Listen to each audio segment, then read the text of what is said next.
Joo, tutkinta on tällä hetkellä aktiivisessa vaiheessa. Me tutkitaan edelleen törkeää tuhotyötä sekä törkeää tietoliikenteen häirintää.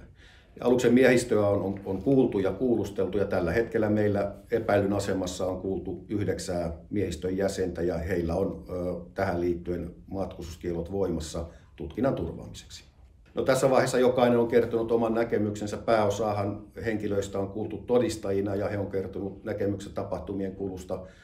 Ja tietysti sitten ne, joita on kuultu epäiltynä, niin he on kertonut oman näkemyksensä siitä, mitä on tapahtunut. Ja tietysti heidän näkemyksensä voi olla hieman erilainen, mitä poliisilla tällä hetkellä.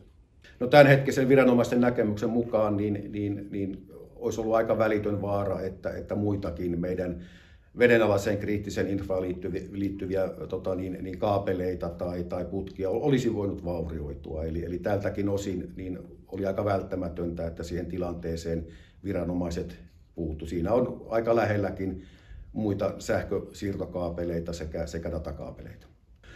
Joo, tämä menee just näin, että ne, joita me ollaan kuultu epäilyn asemassa, niin se liittyy heidän vastuisiin tai työtehtäviin aluksella. Ja tietysti niin kun alus on merenkulussa, niin kapteenihan vastaa kaikesta.